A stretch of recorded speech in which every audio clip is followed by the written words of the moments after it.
Ok, dans cette courte vidéo, on va voir s'il faut acheter sa voiture d'occasion ou neuve, cash ou à crédit. Moi, je pense qu'il faut l'acheter d'occasion. Ça évite d'avoir la perte de cote de 10 à 20% de la voiture neuve achetée qui sort juste du garage. Et dès qu'elle sort du garage, elle perd 10 à 20% de sa valeur. Si on achète une voiture d'occasion qui a un faible kilométrage, on a quasiment les mêmes avantages que le neuf, à savoir un bon fonctionnement, peu d'usure, et puis on pourra la garder sur le long terme. Donc le neuf, pour moi, c'est surestimé, surcoté. Après, il faut savoir que acheter une voiture, c'est un passif, c'est quelque chose qui coûte de l'argent. La carte grise est proportionnelle à la motorisation. Il y a l'assurance, il y a les réparations, le contrôle technique, évidemment l'essence qui est de plus en plus chère. Donc c'est vraiment quelque chose qui ne peut pas nous rapporter de l'argent, à part si on la loue quand on ne l'utilise pas ou peu. Il faut d'ailleurs voir si c'est plus intéressant de rouler en voiture qu'en vélo ou en transport en commun. Pour ceux qui veulent vraiment mettre de côté et investir, ça peut être une bonne solution de revendre sa voiture pour garder du crédit.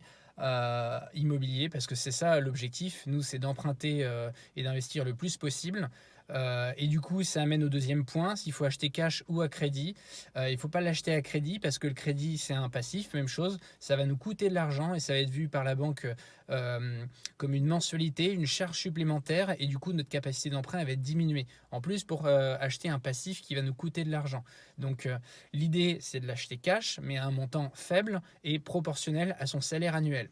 Moi, je pense qu'il faut maximum acheter une voiture 10% de son salaire annuel net. C'est-à-dire que si vous gagnez 50 000 euros net par an, il faut maximum acheter une voiture 5 000 euros cash.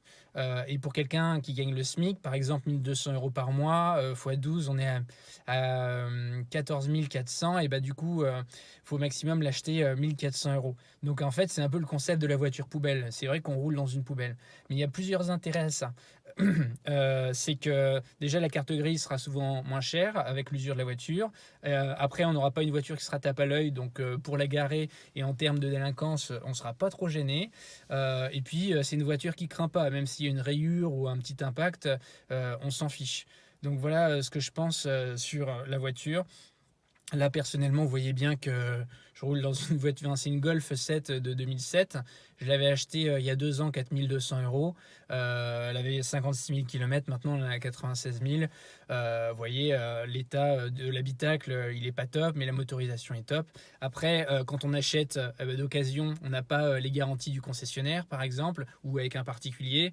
Là, ce qui m'est arrivé, c'est que 10 jours après l'achat, il y a une panne d'injecteur.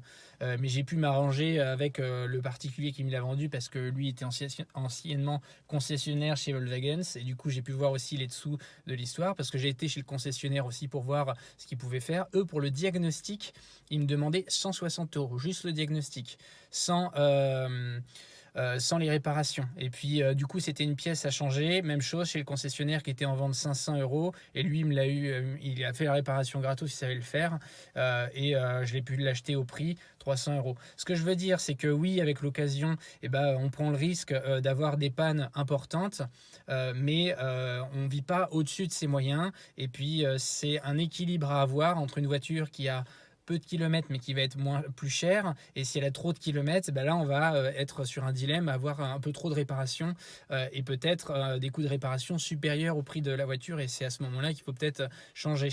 Mais voilà, l'idée c'est de l'acheter cash à un faible coût pour garder beaucoup de trésorerie pour pouvoir emprunter et rassurer la banque, et surtout pas de crédit, parce que le crédit pour une voiture c'est un passif, c'est un crédit à la consommation, ça veut dire qu'on n'a pas les moyens de se l'acheter.